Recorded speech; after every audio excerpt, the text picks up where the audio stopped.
So hello students, welcome to the focus class of science. कैसे हैं आप सब लोग। NEET 2025 all India test series के अंदर हम डिस्कस कर रहे थे पेपर नंबर फिफ्थ, जिसका पार्ट फर्स्ट जो है मैंने लास्ट वीडियो में डिस्कस कर लिया था। आज का जो पेपर रहेगा वो रहेगा इसका पार्ट सेकेंड रहेगा। आई होप आप लोगों की नीट 2025 की जो प्रिपरेशन है वो बहुत अच्छे से चल रही होगी।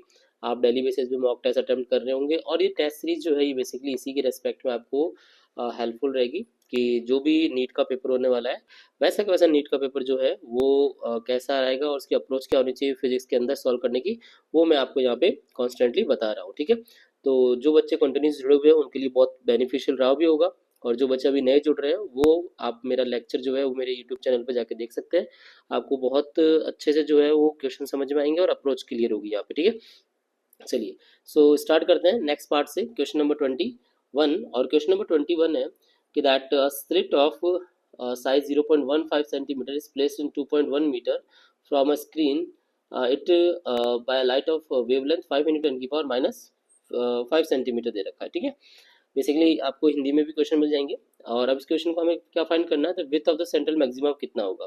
तो बेसिकली जो पोर्शन है ना, ये आपका पोर्शन कौन सा है, द सेंट्रल मैक्सिमा निकालना है। इसका मतलब है कि एक सिंगल स्लिट एक्सपेरिमेंट है। सिंगल स्लिट एक्सपेरिमेंट के अंदर जो आपका विथ होती है ना, वो क्या होती है, ट्वाइस ऑफ थीटा होती है। थीटा बेसिकली कौन सा, कि यहाँ से ये वाला जो है विथ होगी सेंट्रल मैक्सिमा की, और एक ये वाली होती है, इन दोनों का बेसिकली डबल हो जाएगा। इसका मतलब जो विथ ऑफ सेंट्रल मैक्सिमम मिलेगी वो कितनी मिलेगी, 2 लैम्डा कैपिटल डी अपॉन में स्मॉल डी। ये होता है इसका फॉर्मूला। आपको ये फॉर्मूला जो है ये मेमोराइज होना चाहिए, अच्छे से पता होना चाहिए। इसके साथ साथ में अगर ये इंटरफेरेंस पैटर्न होता तो यहाँ पे आपकी जो विथ होती किसी भी पर्टिकुलर फ्रिंज विथ की, तो उसका फॉर्मूला होता है लैम्डा डी अपॉन में स्मॉल डी होता है। ठीक है, ये ध्यान रखिएगा थोड़ा सा। चलिए आंसर देखते हैं क्या आएगा इसका। तो अगर मैं इसका रिजल्ट देखूँ तो आंसर बनेगा यहाँ पर 2 वेवलेंथ दे रखी कितनी, 5 into 10 की पावर -5, और कैपिटल डी जो है ना वो आपको दे रखा है कितना, दैट वुड बी 0.15 सेंटीमीटर। तो स्लिट की साइज और कितना दूर रखा हुआ है, ये रखा हुआ है 2.1 मीटर। इसका मतलब मैं इसको मल्टीप्लाई कर देता हूँ किससे, 2.1 मीटर से। अच्छा एक चीज़ और है कि यहाँ पर आपको है ना ये जो वेवलेंथ है ये सेंटीमीटर में दे रखी है, तो इसको भी आप कन्वर्ट कीजिएगा। मैं एक काम करता हूँ, इस पार्ट को थोड़ा सा इरेज कर देता हूँ यहाँ पे।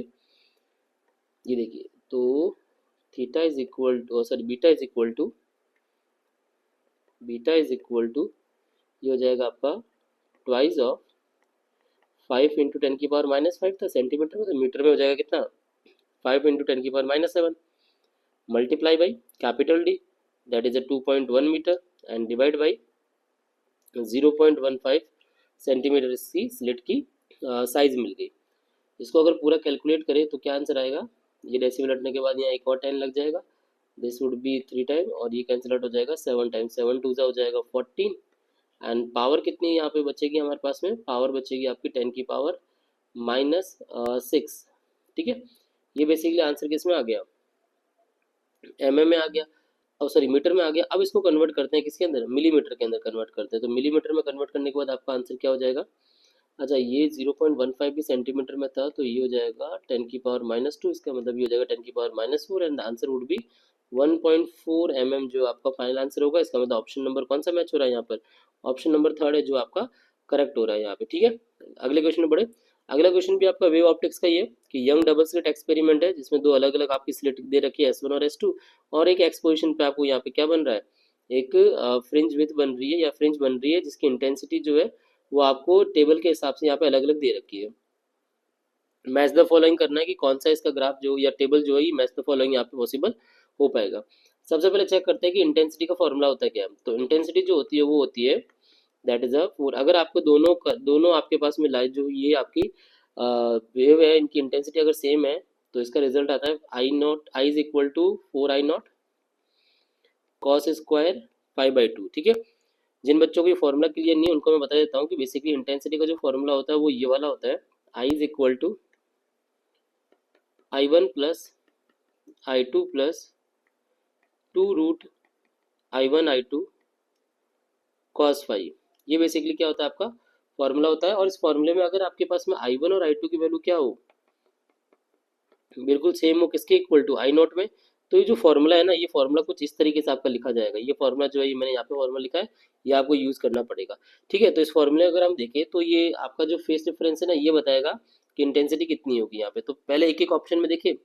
फर्स्ट वाला जो ऑप्शन है, इसमें जो पोजीशन दे रखी है, वो पोजीशन क्या दे रखी है, डी लैम्डा अपॉन में कैपिटल स्मॉल डी दे रखी है। इसका मतलब ये हो गया कि अगर मैं यहाँ पर इसको कंपेयर करूँ कि ये कौन सी बात कर रहा है, तो ये फर्स्ट यहाँ पे मैक्सिमा की बात कर रहा है। और फर्स्ट मैक्सिमा मतलब यहाँ पे ब्राइट फ्रिंज बनेगी, और ब्राइट फ्रिंज से यहाँ से देखो क्लियर हो रहा है कि टोटल जो फेस डिफरेंस आ रहा है ना यहाँ पर, 5/1 आ रहा है, और 5/1 आ रहा है। इसका मतलब आपको एक चीज़ क्लियर होनी चाहिए कि अगर टोटल यहाँ पे फेस डिफरेंस लैम्डा, या फिर अगर ये एग्जांपल से आप सॉल्व करने की कोशिश करें ना, तो यहाँ पे आपकी लैम्डा आ रही है। इसका मतलब ये जो एंगल होगा कितना हो जाएगा, एंगल हो जाएगा पाई, मतलब 180 डिग्री हो जाएगा।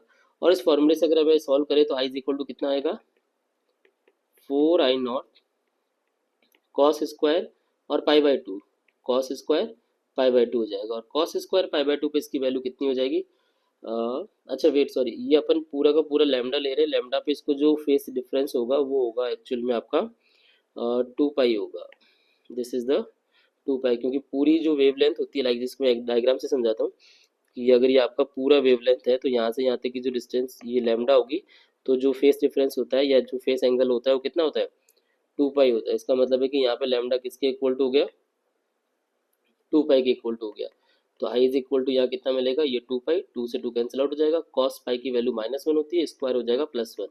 मतलब जो आंसर आएगा वो कितना आएगा, 4I0 आएगा। इसका मतलब ए ऑप्शन के लिए कौन सा मैच हो रहा है, यहाँ पे एस वाला ऑप्शन मैच हो रहा है। देखिए जरा, तो सिर्फ एक ऑप्शन यही है जिसके अंदर ये मैच हो रहा है। इसका मतलब ऑप्शन तो हमारा यहाँ पे करेक्ट हो गया। तो एलिमिनेशन मेथड आपने लगा दिया।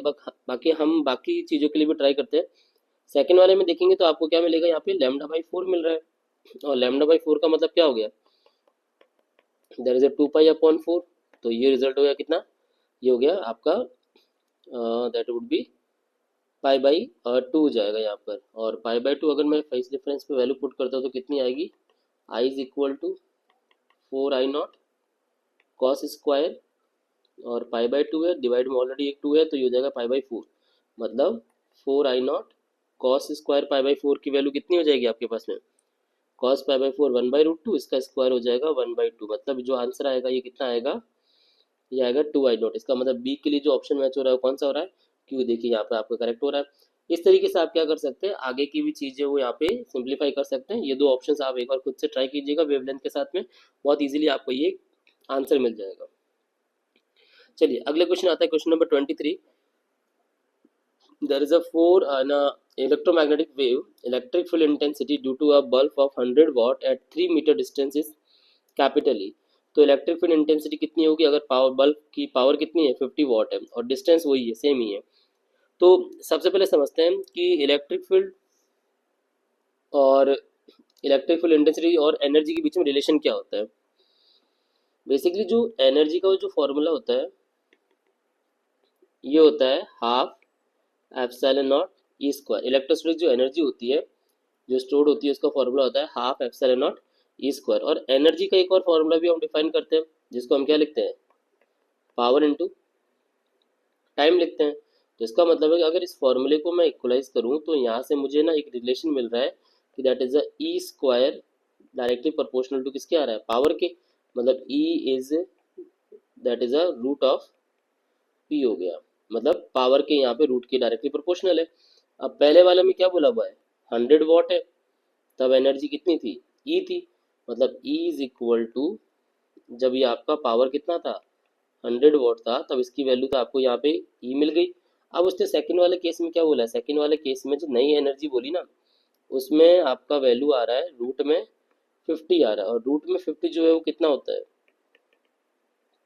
अगर मैं इसको रूट के अंदर ऊपर नीचे 2 से मल्टीप्लाई कर दूं, तो ये हो जाएगा 1/2 इंटू √100, जो कि किसके इक्वल टू है, E/√2 के। क्योंकि इसकी वैल्यू तो आपके पास क्या हो गई, ये जो √100 है, इसको आप किससे यहाँ पे सब्स्टिट्यूट कर देंगे, ई से, और अपॉन में क्या बच जाएगा, √2 बच जाएगा। इसका मतलब ऑप्शन नंबर जो थर्ड है वो आपका यहाँ पर करेक्ट हो गया। आई होप आपको ये फॉर्मूला और रिजल्ट दोनों क्लियर हुए होंगे।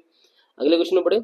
तो नेक्स्ट हमारा पार्ट है क्वेश्चन नंबर 24। और क्वेश्चन नंबर 24 में दे रखा है कि transverse sinusoidal wave of amplitude A and wavelength lambda, frequency F दे रखी है, travelling on a stretch string the maximum speed at the point of the string is v/10।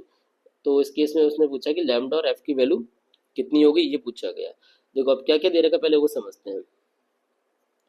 जो maximum speed दे रखी है वो कितनी दे रखी है, v/10 दे रखी है।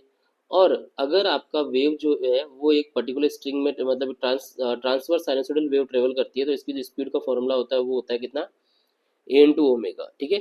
और इक्वल टू में कितना हो गया, v/10। अगर इस फॉर्मूले से मैं यहाँ पे कैलकुलेट करूँ, बिकॉज एक्सेलरेशन आपको दे रखा है कितना, 10 की पावर, सॉरी एम्पलीट्यूड जो है वो दे रखा है कितना, 10 की पावर-3 मीटर दे रखा है। ओमेगा जो है पहले हम कैलकुलेट कर लेते हैं, v की वैल्यू दे रखी है 10, दिस इज 10/10। तो जो ओमेगा आएगा वो कितना आएगा, 1/10 की पावर-3 रेडियन पर सेकेंड। और इसको अगर पावर में लिखे तो कितना हो जाएगा, 1000 हो जाएगा, पावर पॉजिटिव। तो ओमेगा जो मिलेगा वो कितना मिलेगा, 1000 रेडियन पर सेकेंड मिल गया ये। चलिए अब इस ओमेगा की हेल्प से हम क्या फाइंड कर सकते हैं, फ्रीक्वेंसी। क्योंकि फ्रीक्वेंसी जो होती है वो क्या होती है, ओमेगा अपॉन में 2 पाई। ओमेगा की वैल्यू मिली 1000, एंड अगर मैं इसको पूरा कैलकुलेट करूं तो मुझे ऑप्शन नंबर यहाँ पे देखो फ्रीक्वेंसी 10 की पावर 3/2 मिल रही है।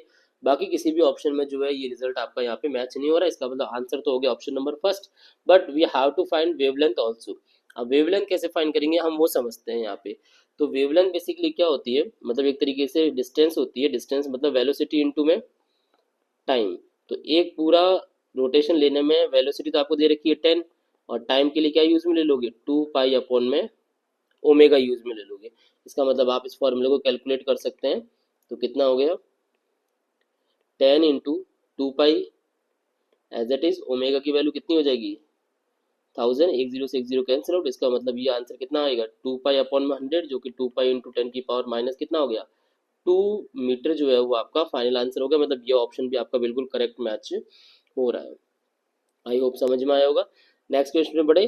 क्वेश्चन नंबर आपका 25 है कि when 0.4 kg of water at 30 degree Celsius is mix with 0.15 kg of water at 25 degree Celsius in calorimetry.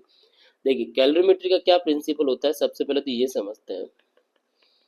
अगर मैं प्रिंसिपल ऑफ कैलोरीमेट्री की बात करता हूँ तो इसमें क्या होता है, जितनी आप हीट गिवन मतलब किसी सिस्टम को करेंगे उतनी हीट आपको क्या करनी पड़ेगी, लेनी पड़ेगी उससे। मतलब जितना हीट का यहाँ पे लॉस होगा उतनी हीट यहाँ पे क्या करेगी, यहाँ पे गेन करेगी, ठीक है। तो सबसे पहला पॉइंट तो ये हो गया।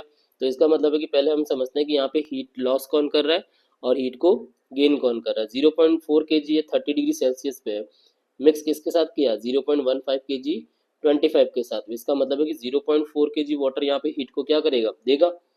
तो इसका मतलब है 0.4 kg हो गया।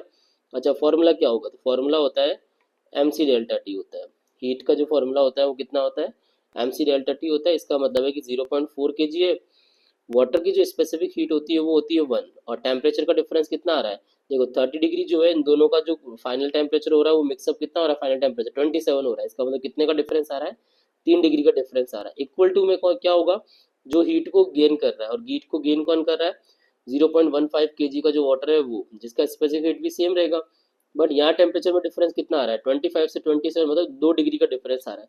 और साथ के साथ वाटर इक्वलेंट भी यहाँ पे क्या रहेगा, अप्लाई होगा। तो वाटर इक्वलेंट कितना होगा, डब्ल्यू मान लेते हैं, जिसका वेट डब्ल्यू मान लेते हैं। और टेम्परेचर में डिफरेंस कितना आ रहा है, यहाँ पे भी डिफरेंस आपका 2 डिग्री का ही आ रहा है। After simplifying the value we will get this is 1.2, और ये माइनस का कितना हो जाएगा 0.30 इक्वल टू में 2w। ये हो जाएगा कितना, 0.9 इज इक्वल टू 2w। इसका मतलब वाटर जो इक्वलेंट होगा उसका आंसर कितना मिलेगा, 0.45 kg जो है ऑप्शन नंबर मतलब फर्स्ट जो है वो आपका करेक्ट हो जाएगा। आई होप ये क्वेश्चन भी समझ में आया होगा। नेक्स्ट क्वेश्चन में बढ़ते हैं। क्वेश्चन नंबर 26 है, का spherical shell is cut into 2 pieces along a chord as shown in the figure. Diagram में यहाँ पे इसने कट कर दिया, क्या कर दिया, स्पेरिकल शेल को 2 पार्ट में कट कर दिया। P is a point on the plane of the कोड, और उसके अपर पार्ट की और लोअर पार्ट की जो इंटेंसिटी है ना, ग्रेविटेशन फील्ड इंटेंसिटी, वो दे रखी है, कितनी दे रखी है, अपर पार्ट की I1 है और लोअर पार्ट की दे रखी है I2 दे रखी है। तो इन दोनों के बीच में रिलेशन होगा क्या, तो देखो रिलेशन में क्या बेसिकली क्या होगा कि ग्रेविटेशन फील्ड जो इंटेंसिटी होती है ना टोटल, वो हमेशा यहाँ पे क्या रहेगी, कंजर्व रहेगी, मतलब इसकी वैल्यू हमेशा 0 रहेगी। और टोटल में क्या क्या क्या आ रहा है, एक I1 आ रहा है और एक I2 आ रहा है, इन दोनों का जो एडिशन होगा वो क्या होगा, वेक्टर सम जो होगा वो जीरो होगा। और वेक्टर सम जीरो है, इसका मतलब ये कह सकते हैं कि I1 इज इक्वल टू किसके हो गया, माइनस ऑफ I2 के हो गया। इसका मतलब ये हो गया कि इस पे जो डायरेक्शन होगी ना वो आपकी अपोजिट रहेगी। आइदर मैग्नीट्यूड में दोनों की वैल्यू क्या है, अगर मैं इसकी मैग्नीट्यूड लिखना चाहूँ तो इस केस में इन दोनों की वैल्यू क्या है, इक्वल है। इसका मतलब ये हो गया कि ऑप्शन नंबर जो थर्ड है वो मेरा यहाँ पे करेक्ट यहाँ पे सेटिस्फाई करेगा इस क्वेश्चन के लिए। क्लियर है। चलिए अगला क्वेश्चन करते हैं। क्वेश्चन नंबर हमारा नेक्स्ट है, दैट इज क्वेश्चन नंबर 27। और क्वेश्चन नंबर 27 में है कि दो बॉडीज है जिनका मास दे रखा कितना, कैपिटल है, मतलब ये और ये दो बॉडीज है जिनका मास कैपिटल है और बीच की डिस्टेंस कितनी दे रखी है, 12 दे रखी है। उसके अलावा एक पार्टिकल है जिसका मास कितना, स्मॉल एम है। ये आपका पार्टिकल मैं यहाँ ले लेता हूँ, there is a small M. और इसको प्रोजेक्ट किया गया कहाँ पे, मिड पॉइंट से परपेंडिकुलर डायरेक्शन, मतलब यहाँ प्रोजेक्ट किया गया है। तो आपसे पूछा गया है कि इसकी मिनिमम इनिशियल वेलोसिटी कितनी होगी जिससे वो क्या हो जाए, उस पर्टिकुलर सिस्टम से एस्केप हो जाए। अब आपको यहाँ पे रिजल्ट समझना है कि आपको अगर इस पर्टिकुलर मिनिमम वेलोसिटी को यहाँ पे वेरीफाई करना है तो जो टोटल आपका मास और एनर्जी कंजर्व रहेगा वो उस हिसाब से हमारी एनर्जी जो होगी ना, अब एनर्जी कौन कौन सी, सबसे पहले तो इन दोनों के बीच में लग रही है पोटेंशियल एनर्जी। और पोटेंशियल एनर्जी कौन सी होती है, ग्रेविटेशनल पोटेंशियल एनर्जी रहती है, that is a minus capital M small M, और डिवाइड में लेंथ कितनी है। तो दोनों के बीच की अगर मैं देखूँ ना तो यहाँ से मिड पॉइंट है, इसका मतलब ये जो लेंथ होगी ये कितनी होगी, कैपिटल एल। अब ऐसे ही इधर वाले ऑब्जेक्ट पे भी लगेगा, तो इसको मैं काम करता हूँ, 2 से क्या कर देता हूँ, मल्टीप्लाई कर देता हूँ। ये जो एनर्जी होगी ना और उसके साथ में इनकी जो काइनेटिक एनर्जी होगी इनिशियली, इन दोनों का जो रिजल्ट होगा वो फाइनल एनर्जी किसके इक्वल टू आएगी, जीरो। बिकॉज वो जस्ट क्या कर रहा है, एस्केप करा रहा है। इसका मतलब ये होगा स्पेस में जाने के बाद में जैसे ही उसको स्पेस को कवर करके बाहर निकलेगा वहां पे उसकी पोटेंशियल एनर्जी और काइनेटिक एनर्जी दोनों की वैल्यू क्या हो जाएगी, जीरो हो जाएगी। इसका मतलब जो फाइनल एनर्जी होगी वो जीरो होगी।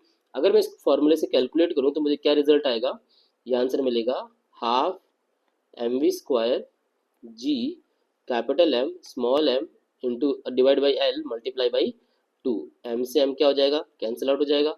और v का जो वैल्यू आएगा वो आएगा v² इज इक्वल टू कितना, 2 2 4 G capital M divide by L. अब स्क्वायर रूट हटाते हैं तो क्या रिजल्ट आएगा, इसका जो आंसर आएगा वो आएगा 4 का तो रूट 2 हो जाएगा और अंदर वैल्यू बचेगी जी एम बाई एल। इसका मतलब मिनिमम वेलोसिटी कितनी मिली आपकी, दैट इज अ 2 रूट में जी एम बाई एल मिली है। ठीक है, ये तो हो गया। इसका मतलब ऑप्शन नंबर जो बी है वो आपका करेक्ट है, और ऑप्शन नंबर बी फर्स्ट में आ रहा है और सेकंड में आ रहा है। इसका मतलब ये है कि दो ऑप्शन तो आपके यहाँ पे क्या हो गए, एलिमिनेट हो गए। अब समझते हैं कि इसके अलावा और कौन सा ऑप्शन है। तो यहाँ पे मैंने बोला कि टोटल जो एनर्जी और मास क्या रहेगा आपका, कंजर्व रहेगा। इसका मतलब ये होगा कि energy of the mass of M remains constant. इसका मतलब ये ऑप्शन डी भी आपका यहाँ पे करेक्ट होगा, मतलब ऑप्शन नंबर कुल मिला के क्या हो जाएगा, सेकंड आपका यहाँ पे राइट ऑप्शन होगा। ठीक है, चलिए आगे क्वेश्चन में बढ़े। क्वेश्चन नंबर आपका 28 है। Starting from the origin, a particle oscillates simple harmonic motion with time period 2 seconds.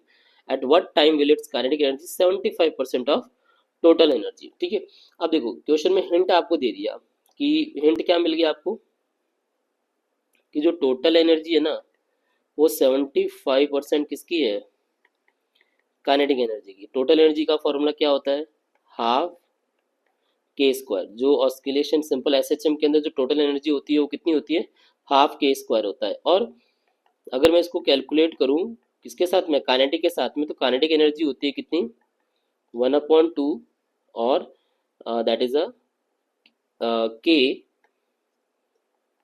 And A square minus x square. ये एनर्जी होती है कौन सी, काइनेटिक होती है।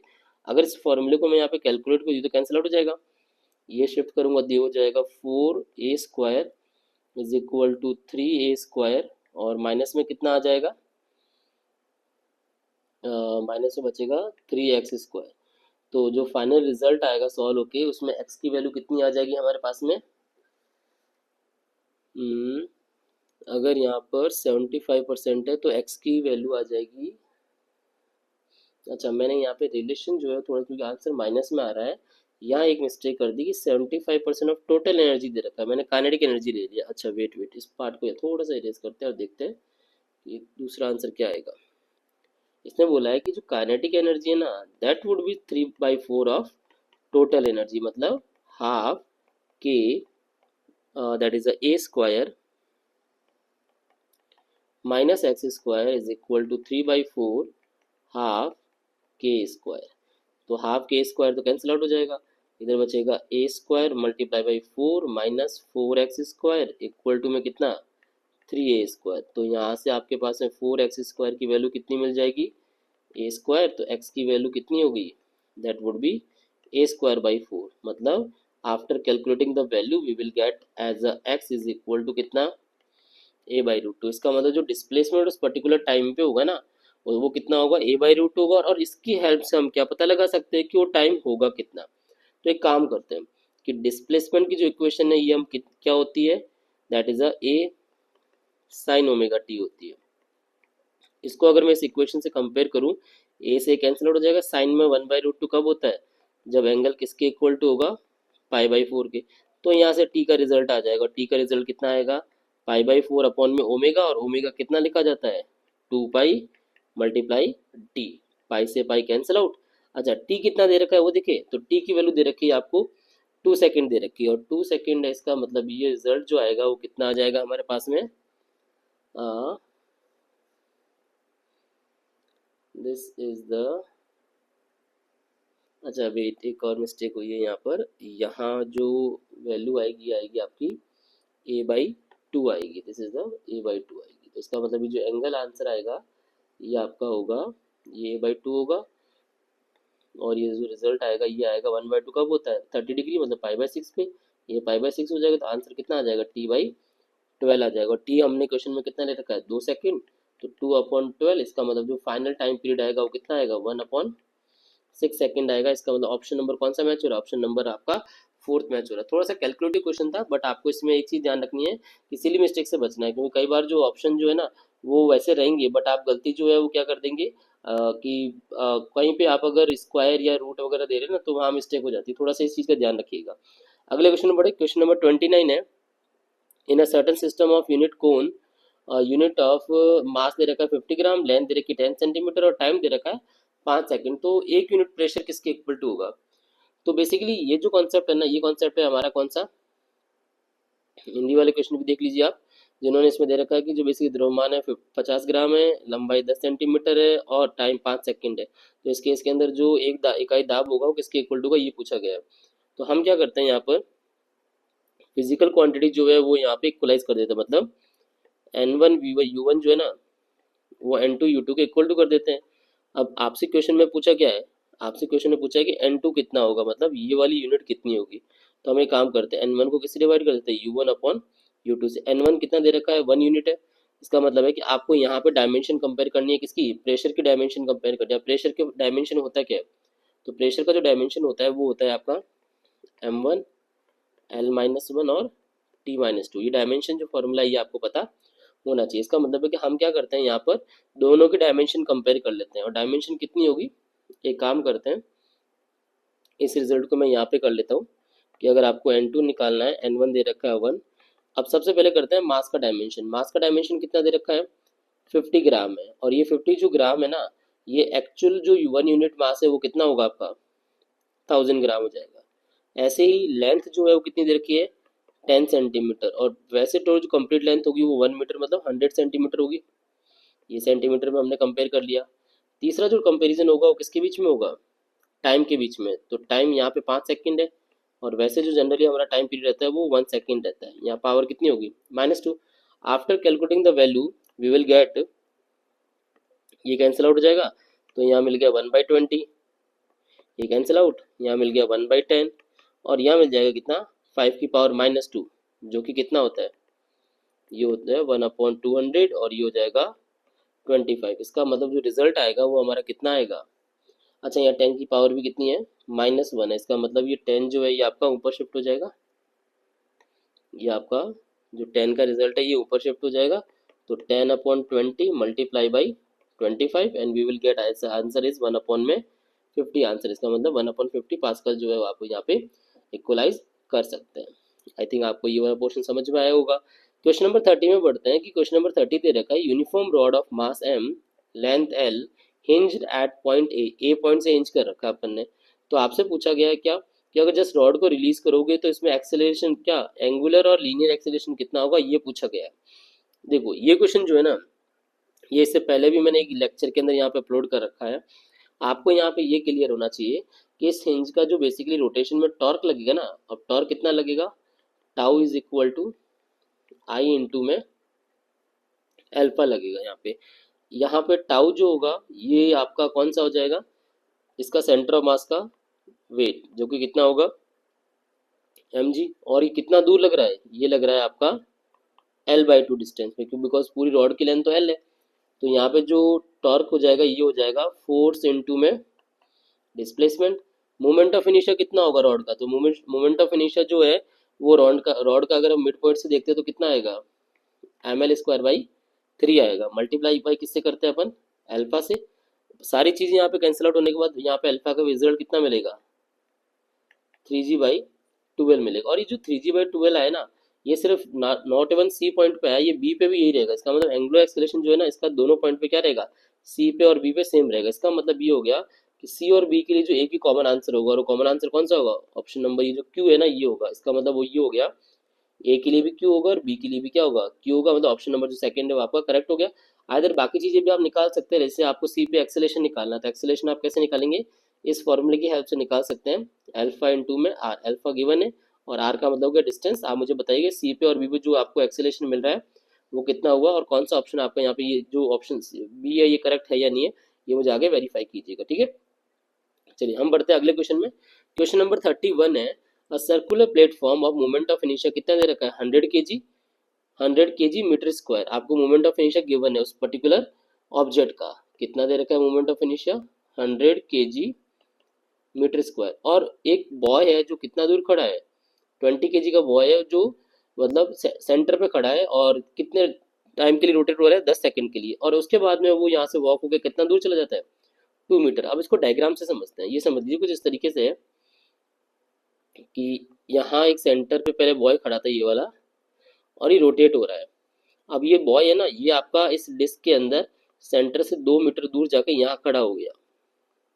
तब इस केस के अंदर अगर ये रोटेट होगा तो इस केस के अंदर इसका जो रोटेशन कंप्लीट होगा ना वो कितने टाइम में होगा, आपसे ये पूछा गया है। तो अकॉर्डिंग टू द जो टोटल आपका movement conservation of angular momentum होगा, कंजर्वेशन ऑफ एंगुलर मोमेंटम, उस हिसाब से आपका रिजल्ट आएगा कि I1 ω1 जो होगा ना इनिशियली, वो I2 ω2 के क्या होगा, इक्वल टू होगा। बिकॉज टोटल एंगुलर मोमेंटम तो क्या रहेगा, कंजर्व रहेगा। I1 का इनिशियली जो है वो पूरी डिस्क का दे रखा है मोमेंट ऑफ इनर्शिया, जो कि कितना होता है 100 दे रखा है क्वेश्चन में। और ω1 मतलब इसका एंगुलर रोटेशन, एंगुलर जो आपका वेलोसिटी होगी वो कितनी होगी, 2 पाई, मतलब 360 डिग्री कवर कर रहा है, और कितने टाइम में, 10 सेकेंड में। इक्वल टू में जो दूसरा मोमेंट ऑफ इनर्शिया होगा ना वो क्या होगा, अब ये थोड़ा सा इंपॉर्टेंट है। बिकॉज सेंटर से जो ऑब्जेक्ट है ना ये 2 मीटर दूर जा रहा है, यहाँ जाके खड़ा हो रहा है। इसका मतलब ये हो गया कि इसका जो centre of moment of inertia तो कंसीडर तो होगा ही होगा, वो कितना होता है 100। और प्लस में क्या हो जाएगा, ये जो कितना मास था 20 kg का जो पर्सन था, इसका मोमेंट ऑफ इनर्शिया भी होगा, और वो कितना होता है mr², मतलब 20 × 2 मीटर का स्क्वायर, मतलब 2 का स्क्वायर कितना होगा 4 हो जाएगा। मल्टीप्लाई बाई किससे, ω2 मतलब 2 पाई अपॉन में कितना टाइम मिलेगा, ये कैलकुलेट करना आपको टाइम। 2 पाई से 2 पाई कैंसिल आउट हो जाएगा। After calculating the value we will get 10 is equal to, या इसको टी को क्रॉस मल्टीप्लाई भी भेज दीजिए, तो 10t is equal to 100 plus ये हो जाएगा 180, तो t इज इक्वल टू मिल जाएगा 180 अपॉन में 10, मतलब 18 सेकेंड जो है वो आपका आंसर हो जाएगा। मतलब ऑप्शन नंबर जो सेकंड है वो आपका करेक्ट हो जाएगा। आई होप ये भी चीज़ क्लियर हुई होगी आपको। क्वेश्चन नंबर 32 है कि ये ग्राफ दे रखा है, और ग्राफ कैसा है, साइक्लिक प्रोसेस। सबसे पहले तो आपको ये हिंट क्लियर होना चाहिए कि साइक्लिक प्रोसेस के अंदर जो टोटल सिस्टम की इंटरनल एनर्जी होती है वो क्या होती है, 0 होती है। और according to first law of thermodynamics, उसके हिसाब से जो टोटल जो हीट दोगे ना वो internal energy plus work done की तरह काम करती है, जो सिस्टम के ऊपर होगा। अब इंटरनल एनर्जी 0 होगी, इसका मतलब जितनी भी हीट होगी सारी की सारी किस में कन्वर्ट हो जाएगी, वर्क डन में कन्वर्ट हो जाएगी। अब यहाँ पे हम चेक करते हैं कि वर्क डन कितना। सबसे पहले देखिए कि जो भी आपने हीट दी है वो 3 यहाँ पे सिस्टम में वर्क डन प्रोसेस कर रही है। एक तो AB में, एक वर्क कर रही है BC के अंदर, और एक वर्क डन आपको ये मिल रहा है सी ए प्रोसेस। अब सी ए का वर्क डन तो ऑटोमेटिकली क्या होगा, zero, because throughout the complete C A जो वॉल्यूम है ना, ये क्या है आपका कांस्टेंट है। और अगर वॉल्यूम कांस्टेंट, इसका मतलब वर्क डन जो होता है वो क्या होता है, पी डॉट डेल्टा वी। अगर ये आपका कांस्टेंट है और डेल्टा वी की वैल्यू जीरो हो गई, इसका मतलब टोटल वर्क डन भी कितना हो गया, जीरो हो गया। तो यहाँ सी ए का वर्क डन तो जीरो हो गया, बचा कौन सा, ए बी और बी सी। अब आपसे क्वेश्चन में क्या पूछा वो समझते हैं कि टोटल आपको हीट दे रखी है जो रिजेक्ट हो रही है by the gas in complete cycle, तो work done by the gas during the cyclic process BC पूछा गया। मतलब आपसे ये वाला पूछा गया कि बीसी पे जो वर्क डन होगा ये कितना होगा। तो ये समझे हम कि डेल्टा क्यू कितना दे रखा है क्वेश्चन में। अब रिजेक्ट हो रही है, इसका मतलब ये जो हीट हो रही है ये कितनी हो रही है, -1200 हो जाएगी throughout the work done A B. तो throughout the work done जो ए बी होगा ये आपका क्या है, एक ऐसा प्रोसेस है जिसके अंदर कंप्लीट जो वर्क डन होगा वो किसके इक्वल टू हो जाएगा, एन आर डेल्टा टी की। और ये डब्ल्यू बी सी जो वर्क डन है ये आपको फाइंड करना है। तो कैलकुलेट करें, -1200, कितनी मोल गैस है यहाँ पे, 2 मोल गैस है, और गैस कांस्टेंट की वैल्यू होती है 8.31। और टेम्परेचर में डिफरेंस कितना आ रहा है, अगर आप डायग्राम में देखें ना तो यहाँ पे टेम्परेचर का डिफरेंस आ रहा है कितना, 300 केल्विन आ रहा है। तो इस फॉर्मूले के हिसाब से अगर मैं इसको कैलकुलेट करूँ तो क्या आंसर आएगा, तो ये हो जाएगा माइनस का 1200, ये भी इधर शिफ्ट होगा। तो देखो पहले एक काम करते हैं, डेसिमल हटाते हैं, 2 जीरो से 2 जीरो कैंसिल आउट जाएगी। इसको अगर मैं इससे मल्टीप्लाई करूँ तो क्या आंसर आएगा, दैट इज 6, 6 3 ज़ा 18, remainder 1, and this is the 4986। ये मिल रहा है आपको रिजल्ट किसका, वर्क डन ऑन बीसी। अगर मैं इन दोनों को ऐड करूँ तो आई विल गेट माइनस का कितना, 6186 जो है ये आपको आंसर मिलेगा किसका, work done through out the BC process का। मतलब अप्रॉक्सीमेट अगर मैं कैलकुलेट करूँ तो इसका आंसर कितना आ रहा है, माइनस का 6200 जूल होता है। ठीक है, तो ये आपका जो है फाइनल आंसर आ गया। इसका मतलब है कि ये आपका वर्क डन जो है ये आपका नेगेटिव वर्क डन, इसका मतलब है कि आप वर्क डन जो कर रहे हो किसके ऊपर कर रहे हो, यहाँ पे सिस्टम के ऊपर कर रहे हो। ठीक है, चलिए अगला क्वेश्चन आता है, क्वेश्चन नंबर 33। और क्वेश्चन नंबर 33 है कि stone is thrown upwards with a velocity 50 metre पर second, another stone is simultaneously thrown downwards. इसका मतलब है कि एक तो आपका क्या किया गया, थ्रू ग्राउंड से ऊपर की तरफ फेंका गया किस स्पीड से, 50 मीटर पर सेकेंड, और उसी टाइम के बाद में क्या हुआ, एक पर्टिकुलर टाइम के बाद में ऑब्जेक्ट को नीचे की भी थ्रो किया गया और उसकी वेलोसिटी भी कितनी है, 50 मीटर पर सेकेंड। मतलब एक ऑब्जेक्ट तो ये हो गया बॉल नंबर 1, और एक ऑब्जेक्ट ये है बॉल नंबर 2। अब downwards same location with velocity 50 metre पर सेकेंड, लेकिन कब, जब पहला वाला स्टोन कहाँ पहुंच गया, हाईएस्ट पॉइंट पे। तो पहले एक काम करते हैं, जो पहला वाला स्टोन है ना, इसको हाईएस्ट पॉइंट पहुंचने में टाइम कितना लगा, तो इसका टाइम का जो फॉर्मूला होगा वो कितना होगा, T is equal to U by G. क्यों, बिकॉज यहाँ पर फाइनल वेलोसिटी कितनी हो गई, जीरो हो गई। तो according to equation of motion यहाँ से हमें क्या मिल जाएगा, T is equal to U by G. U दे रखा है 50 और जी की वैल्यू है 10, तो यहाँ से आपके पास टाइम कितना मिल गया, 5 सेकेंड मिल गया। अब पॉइंट आता है कि 5 सेकेंड में अगर ये टॉप पे पहुंच गया और उसके बाद में क्या हो रहा है, ये वाला पार्टिकल जो है ये नीचे की तरफ थ्रो किया गया, और जब इसको थ्रो किया गया देन इस केस के अंदर इसकी वेलोसिटी क्या होगी, कब, जब ये 5 सेकेंड के बाद में आपका नीचे वाले पॉइंट पे पहुंचा, मतलब इस पर्टिकुलर पॉइंट पे। तो एक काम करते हैं, अब दूसरे वाले स्टोन की बात करूं तो यहाँ पे इक्वेशन लग जाएगी v इज इक्वल टू कितना, u plus A T. Final velocity आपसे पूछी गई है इसकी, इनिशियल वेलोसिटी दे रखी है 50, एक्सेलरेशन हो जाएगा 10, और कितने टाइम में कवर कर रहा है, 5 सेकेंड में। तो इसका मतलब ये हो गया कि जो इसका आंसर आएगा वो आएगा 100 मीटर पर सेकेंड। मतलब ऑप्शन नंबर जो थर्ड है वो आपका करेक्ट हो जाएगा। आई थिंक ये क्वेश्चन भी आपको क्लियर हुआ होगा कि एक ऑब्जेक्ट को ऊपर फेंका गया, एक ऑब्जेक्ट को नीचे फेंका गया है, और after T is equal to 5 second के बाद में दूसरे वाले ऑब्जेक्ट की वेलोसिटी कितनी है वो आपको डिटरमाइन करनी थी। क्वेश्चन नंबर 34 है, क्या swimmer can swim in still water with 5 metre पर second if river flowing with the 4 metre पर सेकेंड। मतलब कुछ इस तरीके से कि रिवर की जो स्पीड है ये तो देखिए कितनी, 4 मीटर पर सेकेंड, और स्टिल वाटर में जो स्विमर है ना उसकी स्पीड कितनी है, 5 मीटर पर सेकेंड है। अब क्वेश्चन में ये बोला गया है कि रिवर की जो विथ है ना ये दे रखी है और वो कितनी है, 300 मीटर है, और स्विमर क्या चाहता है, एग्जैक्टली अपोजिट पॉइंट पे जाना चाहता है, मतलब ये यहाँ जाना चाहता है। अब एग्जैक्टली अपोजिट पॉइंट पे कब जाएगा, जब इसको इस डायरेक्शन में क्या करना पड़ेगा, इसको तैरना पड़ेगा। तो ये इस तरीके से होता हुआ कहाँ पहुंच जाएगा, जस्ट अपोजिट डायरेक्शन में पहुंच जाएगा। तो इसका मतलब ये हो गया कि अगर इसकी स्पीड निकालनी ना तो अकॉर्डिंग टू वेक्टर जो है ना वो हम कैलकुलेट कर सकते हैं। और कितनी मिलेगी ये मिलेगी हमें कि इनिशियल स्पीड तो ये हो जाएगी इसकी स्विमर की डायरेक्ट 5 मीटर पर सेकेंड, और रिवर की स्पीड को अगर मैं यहाँ कंसिडर कर देता हूँ कितनी, -4 मीटर पर सेकेंड, तो जो रिजल्टेंट आएगा वो यहाँ पे कहीं आएगा। तो रिजल्टेंट स्पीड कितनी मिल जाएगी, ये मिल जाएगी रिवर की स्पीड माइनस सॉरी स्विमर की स्पीड माइनस रिवर की स्पीड, और ये कितना होगा, ये होगा हमारा 5 स्क्वायर माइनस 4 स्क्वायर, मतलब आंसर हो जाएगा कितना 3 मीटर पर सेकेंड, जो आपका आंसर हो जाएगा। अच्छा ये आंसर नहीं है तो हमारी स्पीड आई। अब से आपसे पूछा गया टाइम कितना लगेगा, तो टाइम इज इक्वल टू क्या हो गया, total distance divide by total time, मतलब आंसर कितना आ गया 100 सेकेंड। 100 सेकेंड मतलब ऑप्शन नंबर थर्ड है आपका यहाँ पे करेक्ट हो जाएगा। आई होप आपको ये पॉइंट समझ में आया होगा। आपको वेक्टर फॉर्म के हिसाब से क्वेश्चन को सॉल्व करना है। चलिए अगले क्वेश्चन में पढ़ते हैं। क्वेश्चन नंबर 35 है,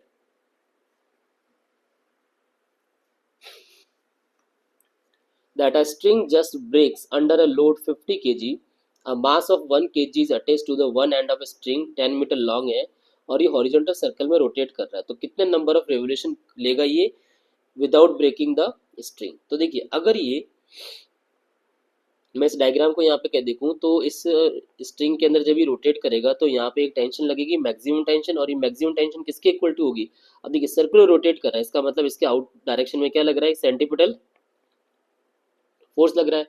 तो जो मैक्सिमम जितना भी रोटेशन होगा वो किसके इक्वल टू होगा, सेंट्रीपिटल फोर्स के।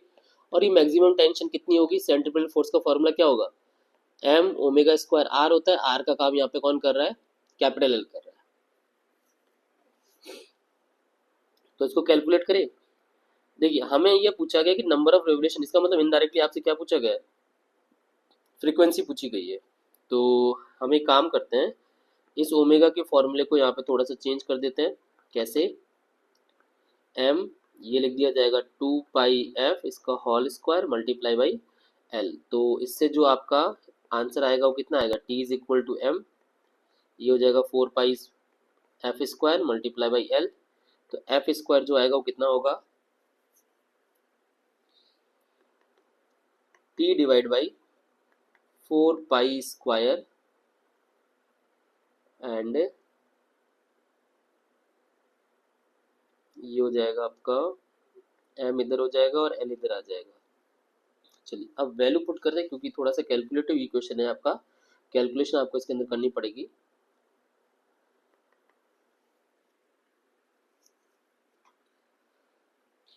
कि टाइम की वैल्यू कितनी दे रखी है, सॉरी टेंशन की वैल्यू कितनी दे रखी है, टेंशन आपको दे रखा है यहाँ पर 50 kg, इसका मतलब ये हो जाएगा 500 न्यूटन।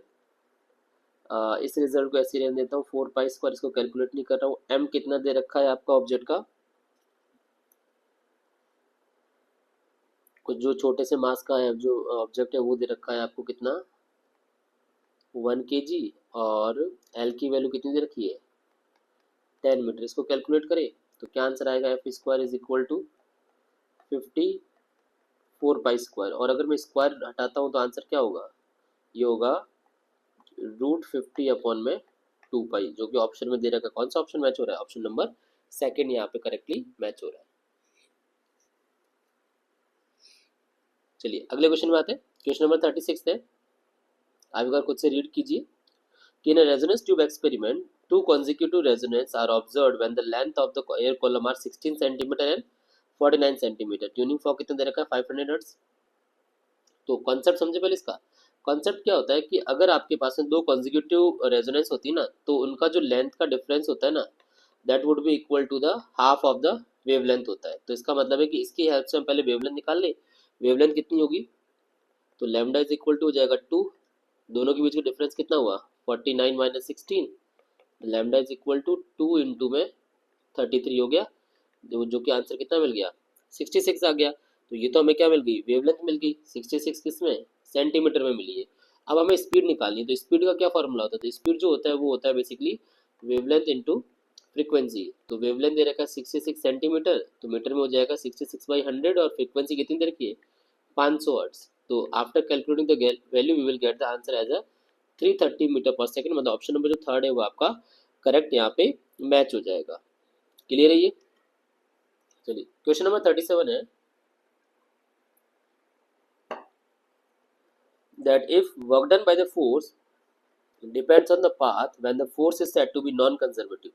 सबसे पहला पॉइंट तो ये आता है कि नॉन कंजर्वेटिव फोर्स क्या होता है, ये आपको ये आइडिया होना चाहिए। नॉन कंजर्वेटिव फोर्स ऐसे फोर्स होते हैं जो बेसिकली किसके ऊपर डिपेंड करते हैं, पाथ के ऊपर डिपेंड करते हैं। जैसे ग्रेविटेशनल फोर्स, ग्रेविटेशनल फोर्स जो है ये आपका नॉन कंजर्वेटिव है, ये पाथ के ऊपर डिपेंड करता है। कि इसका मतलब ये है कि ये बेसिकली सॉरी जो ग्रेविटेशन फोर्स है ये आपका नॉन कंजर्वेटिव फोर्स है, ये पाथ के ऊपर डिपेंड नहीं करता है। ऐसे फोर्स जो पाथ के ऊपर डिपेंड करते हैं लाइक जैसे फ्रिक्शनल फोर्स हो गया, ये पाथ के ऊपर डिपेंड करेगा। तो इसका मतलब है कि ये वाला स्टेटमेंट तो आपका बिल्कुल करेक्ट है। दूसरा बोला कि all conservative forces are central forces, देखिए ये करेक्ट नहीं है। क्यों? बिकॉज जितने भी कंजर्वेटिव फोर्सेज हुए वो आपके क्या होंगे कि किस पाथ के अलोंग आपका वो ऑब्जेक्ट ट्रेवल कर रहा है वो मैटर करता है। इसका मतलब है कि वो सेंट्रल फोर्स नहीं होगा। बट अगर इसको हम रिवर्स बोले कि all central forces are conservative, then उस केस में ये स्टेटमेंट आपका क्या होता है, करेक्ट होता है। इसका मतलब ऑप्शन नंबर जो सेकंड है वो आपका यहाँ पे करेक्ट हो जाएगा। ठीक है, चलिए अगले क्वेश्चन पे आते हैं। क्वेश्चन नंबर है अपना दैट इज 38, जिसमें दे रखा है pitch of screw gauge is 0.5 mm and there are 100 division on it circular scale, the instrument reads +2 division. देखिए यहाँ पिच की वैल्यू दे रखी है 0.5 और 100 डिवीजन यहाँ पे सर्कुलर स्केल में दे रखा है, एरर आ रही है +2 डिवीजन की। अब जब इसको रीडिंग मेजर किया गया तब उसमें कितने डिवीजन आए मैन स्केल में, 8 डिवीजन आए। इसका मतलब ये है कि 8 डिवीजन अगर मैन स्केल आई है और एक पिच की वैल्यू 0.5 है, तो जो मैन स्केल रीडिंग होगी वो कितनी मिल जाएगी, वो तो हमें मिल जाएगी 4 सेंटीमीटर मिल जाएगी। ठीक है, दूसरा आपका रिजल्ट आता है, अच्छा 4 mm मिल जाएगा, mm में दे रखा है, 4 mm मिल जाएगा। दूसरा इसमें दे रखा है कि 83rd डिवीजन पे इसकी कोइंसाइड हो रही है मैन स्केल। इसका मतलब ये हो गया कि एरर में है 2 डिवीजन, तो इसका मतलब ये होगा कि 83 माइनस जो 2 है ना, ये आपको क्या शो करेगा, ये आपको शो करेगा जो आपका जीरो करेक्शन होगा। तो 83 माइनस 2 मल्टीप्लाई बाई किससे, that the value of pitch upon में या lease count, that is a lease count ले लेते हैं। तो 83 माइनस 2 कितना हो गया 81 और मल्टीप्लाई लीज काउंट कितना होगा, अच्छा लीज काउंट आपको निकालना पड़ेगा कि पिच दे रखा 0.5 डिवाइड बाई 100 कर दूंगा तो लीज काउंट कितना आ जाएगा 0.05। तो इसका मतलब इसको मल्टीप्लाई करना पड़ेगा 0.05 से। देखिए आंसर क्या आएगा इसका, अगर मैं इस नंबर को मल्टीप्लाई करूं तो I will get that is अ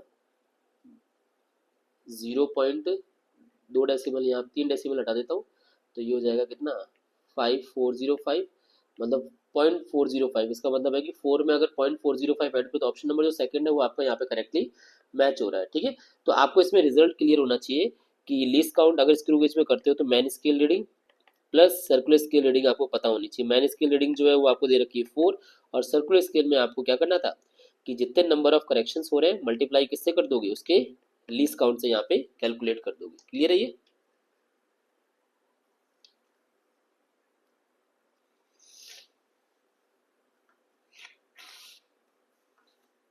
चलिए अगला क्वेश्चन है आपका क्वेश्चन नंबर 39, क्या trolley of mass 20 kg is attached to a block of mass 4 kg है। ट्रॉली का मास कितना है 20 kg, ब्लॉक का मास है 4 kg और इसमें पूछा गया कोफिशिएंट ऑफ काइनेटिक फ्रिक्शन दे रखा 0.02, तो एक्सेलरेशन ऑफ ट्रॉली और ब्लॉक सिस्टम कितना होगा ये पूछा गया। अब ये क्वेश्चन वैसे तो बहुत इजी है, क्यों, बिकॉज इसमें आपको नेट एक्सेलरेशन निकालना है। तो क्या करोगे आप कि net force divide by net mass. Net force कितना होगा, नीचे की तरफ लग रहा है 40 न्यूटन और इसका जो नॉर्मल फोर्स होगा वो 200 होगा और इधर क्या लग जाएगा, that is a kinetic friction जो कि कितना होगा म्यू इंटू एन। म्यू की वैल्यू दे रखी है 0.02, एन की वैल्यू दे रखी है 200, तो ये हो जाएगा आपका कितना, दैट इज अ 4 न्यूटन हो जाएगा। तो इसका मतलब ये हो गया कि 40 न्यूटन माइनस 4 डिवाइड बाई कितना टोटल मास 24, तो ये आंसर हो जाएगा 36/24 जो कि कितना होता है 1.5, मतलब 1.5 मीटर पर second square is your correct answer हो जाएगा। ठीक है, आई होप ये क्वेश्चन बहुत इजी था। क्वेश्चन नंबर 40 पे आते हैं कि there is a block of mass M placed on a smooth fix incline plane. ये आपका इंक्लाइन प्लेन पे रखा हुआ है और इसमें पूछा गया है कि एफ की वैल्यू कितनी होगी जिससे ये जो ब्लॉक है ना ये सी के ऊपर रहे, की ब्लॉक एट रेस्ट। इसका मतलब ये हो गया कि इसमें अगर मैं एफबीडी बनाऊं ना, जैसे यहाँ पे एफबीडी देखिए, तो नीचे की तरफ क्या वो लगेगा mg, तो इसका ये वाला कंपोनेंट कितना हो जाएगा mg cos 37, और ये वाला कंपोनेंट कितना हो जाएगा, there is a mg sin 37 हो गया। अब आपको इसमें एफबीडी के अंदर ये देखना है कौन सा फोर्स किसके इक्वल टू है। अगर आप यहाँ पे देखें ना, तो ये एफ इधर वर्क कर रहा है, इसका मतलब ये होगा ये जो एंगल होगा ये एंगल भी कितना होगा 37। तो इसका जो एफ कॉस 37 लगेगा वो कहाँ लगेगा, ये लगेगा जस्ट इसके ऊपर की तरफ, इसका मतलब ये हो जाएगा एफ कॉस 37। तो ये अगर ब्लॉक आपका रेस्ट पे रहने ना, तो इसमें आपको एक कंडीशन फॉलो करनी है, और वो कंडीशन क्या है कि ये जो एम जी कॉस या एम जी साइन 37 है ना, ये आपको किसके इक्वल टू करना है, that would be equal to F cos 37 के। एम आपको यहाँ पे एज इट इज यही रहेगा। साइन 37 कितना होता है ये पता होना चाहिए। साइन 37 की जो वैल्यू होती है ये होती है 3/5, और कॉस 37 होता है 4/5। तो after calculating the value we will get the answer is a 3 mg/4। 3 mg/4, इसका मतलब ऑप्शन नंबर कौन सा मैच हो रहा है यहाँ पे, सेकंड जो ऑप्शन यहाँ पे करेक्टली मैच हो रहा है। ठीक है, आई होप आपको ये एफबीडी के थ्रू समझ में आया होगा। आप इसमें एफबीडी बनाइए, आपको बहुत जल्दी आंसर मिल जाएगा। चलिए नेक्स्ट क्वेश्चन पे है। क्वेश्चन नंबर 41 है कि a body is moving in the showing figure, it collides with a body of mass 4m perfectly inelastic. अच्छा, परफेक्टली इनइलास्टिक का सबसे पहले हिंट देखते हैं। क्या होगा कि दोनों ऑब्जेक्ट जो है ना वो स्टिक हो जाएंगे और साथ में मूव करेंगे। इसका मतलब ये हो गया कि अगर मैं यहाँ पे centre of conservation of momentum की अगर बात करूँ, तो स्टार्टिंग में जो मोमेंटम था वो कितना था, मास इंटू ये वाला था m इंटू यू हो गया, और दूसरा ऑब्जेक्ट रेस्ट में था, और जो फाइनल मोमेंटम होगा दोनों का मिला के होगा जो कि कितना हो गया 5m, और जो वेलोसिटी है दोनों के मिला के कितनी है ये m, और ये जो 4m है ना ये दोनों साथ में मूव कर रहे हैं v वेलोसिटी से, इसका मतलब 5mv हो गया। अगर मैं इसको कैलकुलेट करूँ तो मुझे ये समझ में आएगा जो फाइनल वेलोसिटी है ना वो इनिशियल की कितनी है 1/5 थे, और 1/5 हुआ तो आप यहाँ से एक चीज़ कैलकुलेट कर सकते हैं कि अगर ये 1/5 हो गया तो 4/5 जो वेलोसिटी है ना यहाँ पर, ये यहाँ पे लॉस हो गई, और 4/5 वेलोसिटी अगर लॉस हुई है तो हम ये भी कह सकते हैं ना कि काइनेटिक एनर्जी भी कितनी लॉस हुई है। अब यहाँ से आप थोड़ा सा अपना कॉन्सेप्ट अप्लाई कर सकते हैं, काइनेटिक एनर्जी भी कितनी लॉस हुई है यहाँ पे 4/5, और 4/5 को अगर परसेंटेज में कन्वर्ट करोगे तो क्या होगा, एंड द आंसर इज अ 80%। 4/5 जो है परसेंटेज में कितना होता है 80%, आपका करेक्ट ऑप्शन होगा। मतलब फोर्थ ऑप्शन जो है वो आपका यहाँ पे करेक्ट हो गया। मतलब इसके अंदर आप कॉन्सेप्ट तो लगाओगे ही लगाई, थोड़ी सी आप अपनी नॉलेज के साथ में क्वेश्चन को बहुत जल्दी निकाल सकते हो। अगले क्वेश्चन पे आते हैं। Question number 40। Two masses of 1 kg and 2 kg are hanged from a pulley. If a system starts from rest, then find the distance traveled by the center of mass in first 2 seconds। मतलब ये पूरा का पूरा system आपका यहाँ पे travel करेगा, तो इसका 2 सेकंड के अंदर इसकी वेलोसिटी या डिस्टेंस कितना ट्रेवल करेगा ये पूछा गया है। तो सबसे पहले हम निकालते हैं इस पूरे सिस्टम का नेट एक्सेलरेशन। तो नेट एक्सेलरेशन कैसे आएगा, ये आएगा net force divide by net mass. तो नेट फोर्स कितना हो रहा है, नीचे की तरफ लग रहा है 20, इधर लग रहा है आपका 10, तो डिफरेंस आ गया 20 माइनस 10, और टोटल वेट कितना है 3 kg है। तो इसका मतलब है कि जो नेट एक्सेलरेशन होगा ये कितना हो जाएगा, ये हो जाएगा हमारा 10/3 मीटर पर सेकेंड स्क्वायर। इसका मतलब ये जो ऑब्जेक्ट नीचे की तरफ ट्रेवल करेगा ये ट्रेवल करेगा 10/3 से, और ये ऑब्जेक्ट ऊपर की तरफ ट्रेवल करेगा ये भी 10/3 से। तो आपको एक को प्लस लेना है, जैसे मैं एक काम करता हूँ इसको प्लस कंसिडर कर लेता हूँ, इसको माइनस कंसिडर कर लेता हूँ। तो इसमें आपका जो एक्सेलेरेशन पूरा सेंटर ऑफ मास का होगा वो कितना होगा, पहले वाले ऑब्जेक्ट की बात करूं, जैसे फॉर्मूला क्या होता है m1a1 minus m2a2 divide by total mass.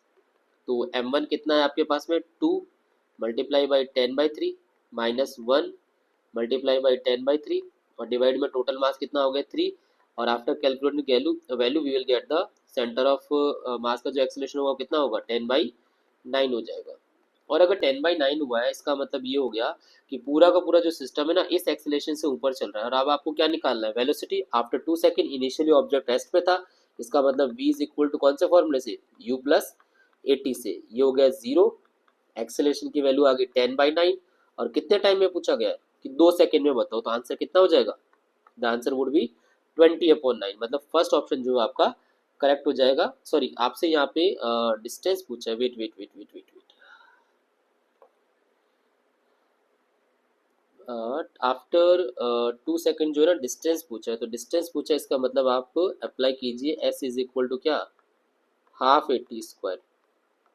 तो हाफ ए की वैल्यू कितनी आई है, 10/9, और टाइम कितना है, 2 का स्क्वायर हो जाएगा 4। अच्छा, इसमें भी आंसर सेम ही आ रहा है फिर तो आपका 20/9।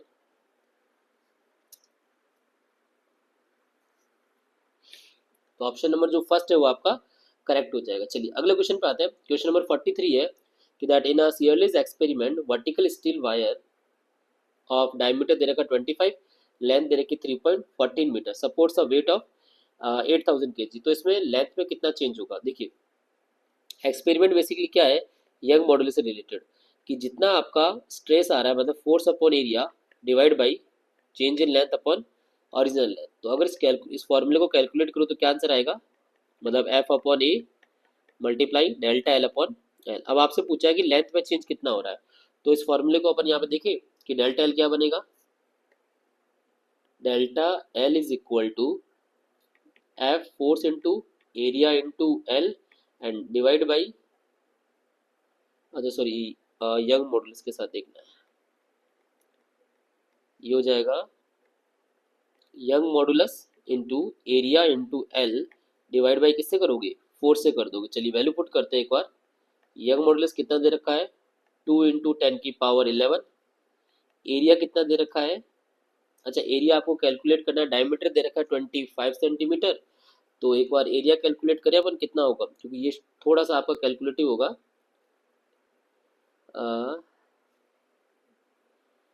Wait wait wait wait wait, there is I think कोई मिस्टेक की है।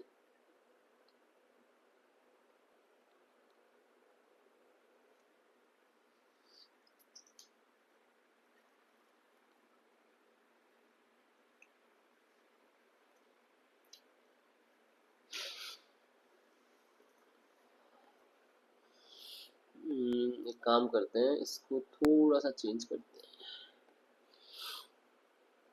फॉर्मूले में वैल्यू तो जो है वो आपको यही रखनी है कि आपको क्या निकालना है, डेल्टा एल लिखाना है। बट ये जो वैल्यू है ना, ये मैंने यहाँ पे थोड़ी सी गलत लिख दी है। यहाँ पे जो रिजल्ट आएगा ये कुछ और आएगा।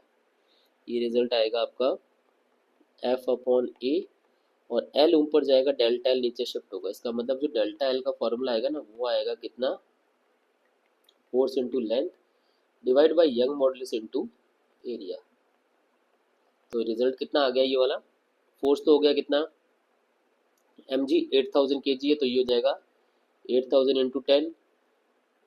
लेंथ कितनी दे रखी है, 3.14। यंग मॉडुलस दे रखा है 2 × 10⁻11। और एरिया जो है वो कैलकुलेट करोगे किससे, पाई आर स्क्वायर, आर मतलब 25/2 का, और सेंटीमीटर में ना ये, तो 25/2 इसको अपन ऐसे लिख लेते हैं, दैट इज अ 0.25/2 का होल स्क्वायर। देखो पाई से 3.14 कैंसिल आउट हो जाएगा, एंड अगर आप पावर को थोड़ा सा कैलकुलेट करें तो क्या रिजल्ट आएगा, that is delta L is equal to, ये हो जाएगा 4 टाइम कैंसिल आउट, 4 × 10⁻4 तो हो गई पावर, और नीचे 10⁻11, और साथ के साथ क्या आ रहा है, 0.25 का स्क्वायर कितना होता है, 0.25 का स्क्वायर होगा आपका, दैट इज अ 625। पावर हो जाएगी 10⁻⁻4, और डिवाइड में कितना आ रहा है, 4 आ रहा है। तो ये after calculating the value we will get as a delta L is equal to कितना, 16। पावर अगर आप देखें तो कितनी होगी, 10⁻³ और डिवाइड में कितना, 625 हो जाएगा। ठीक है, अब एक बार चेक करते हैं कि अगर ये अपन डिवाइड करें तो एक रफली आंसर क्या होगा। रफली आंसर आप अगर देखें तो ये होगा 6 × 2 = 12 होता है, तो इसका मतलब ये होगा 0.02 एंड 5 समथिंग होगा, और 10⁻³ आपका ये हो जाएगा। इसका मतलब चेंज इन लेंथ इतना कुछ मिलेगा, 0.025 × 10⁻³ ऑप्शन में देखिए आपके पास क्या आंसर आ रहा है। देखिए ऑप्शन में यहाँ पे 0.26 और 0.21 आ रहा है। अब ये आंसर आपका एमएम में दे रखा है, और हमारा जो आंसर आया वो भी किस में है, 10⁻³ मतलब एमएम में ही आया। इसका मतलब ऑप्शन नंबर कौन सा मैच हो रहा है यहाँ पे, सेकंड जो है वो आपका करेक्ट ऑप्शन यहाँ पे मैच हो रहा है। थोड़ा सा कैलकुलेटिव क्वेश्चन था ये वाला भी, फॉर्मूला बेस्ड था, बट आपको कैलकुलेशन को ध्यान रखना कि गलती ना करें। क्वेश्चन नंबर 44 है कि that iceberg float in the sea water with a part of submerge, the percentage fraction of iceberg which is unsub that unsubmerged है, कितना पार्ट जो है अनसबमर्ज्ड है। तो देखते हैं क्वेश्चन कैसे करते हैं कि कुछ पार्ट जो है ना आइसबर्ग का ये अंदर है, पूरे वॉल्यूम का एक्स पार्ट जो है वो अंदर है यहाँ पे। तो इसका मतलब ये हो गया कि अगर आप इसको अकॉर्डिंग टू जो टोटल मास देखें यहाँ पे कि कितना वेट ऊपर लग रहा है, मतलब mg नीचे लग रहा है और कितना ही बियॉन्सी फोर्स ऊपर लग रहा है, अगर दोनों को कैलकुलेट करें ना तो mg हो जाएगा नीचे और बियॉन्सी फोर्स लग जाएगा ऊपर। mg मतलब उस बेसिकली आइस का जो है ना वो मास कितना है, तो वो तो आप गिवन नहीं है। अगर अपन इसको कैलकुलेट करें तो किससे करेंगे, that is a volume into density से, किसकी, आइस की, मल्टीप्लाई बाय जी। और फोर्स किसका, बियॉन्सी फोर्स मतलब जो आपका बचा रिमेनिंग पार्ट है, रिमेनिंग पार्ट कितना बच गया, v माइनस एक्स बच गया। और डेंसिटी किसकी यहाँ पर, ये वाली, ये डेंसिटी होगी आपकी सी वाटर की, मल्टीप्लाई किससे करोगे, जी से, जी से जी कैंसिल आउट हो जाएगा। और डेंसिटी वैसे देखा जाए ना यहाँ पर तो आपको कैलकुलेट करनी पड़ेगी कि दोनों की कितनी होती है। वैसे क्वेश्चन में दे रखा है 0.9 और 1.1। तो अब थोड़ा सा हमें यहाँ पे पेज पार्ट जो ना थोड़ा सा इरेज करना पड़ेगा क्योंकि कैलकुलेशन में जगह चाहिए हमको। ये वाला पार्ट मैं एक बार इरेज कर देता हूँ यहाँ पर। तो क्या रिजल्ट आएगा, volume into 0.9 is equal to V minus X multiply 1.1। तो ये हो जाएगा volume into 0.9 is equal to one, volume into 1.1 और माइनस में एक्स इंटू 1.1। इसको पूरा कैलकुलेट करें तो हमें रिजल्ट मिलेगा X into 1.1 is equal to, ये माइनस होकर 0.2 वॉल्यूम बच जाएगा। इसका मतलब है कि आपको यहाँ पर एक्स अपॉन वी का जो रेशियो मिलेगा वो मिलेगा 0.2 अपॉन में 1.1। और आपसे यही तो पूछा गया है कि कितना पार्ट जो है फ्रैक्शन वो यहाँ पे सबमर्ज हो गया, मतलब 2/11 पार्ट जो ये सबमर्ज हो गया। अब 2/11 होता कितना है पहले ये देखिए। तो 2/11 की वैल्यू आपकी देखो 1/11 होता है लगभग 9%, तो 2/11 हो जाएगा अप्रोक्सीमेट कितना, 18%। मतलब 18% जो पार्ट आपका यहाँ पे क्या हो रहा है, सबमर्ज हो रहा है। क्लियर है ये। चलिए लास्ट क्वेश्चन में आता है, question number 45। A soap bubble having radius 1 mm is blown from a detergent solution having a surface tension कितना 2.5 इंटू 10⁻²। अंदर की तरफ प्रेशर कितना दे रखा है, Z0 दे रखा है।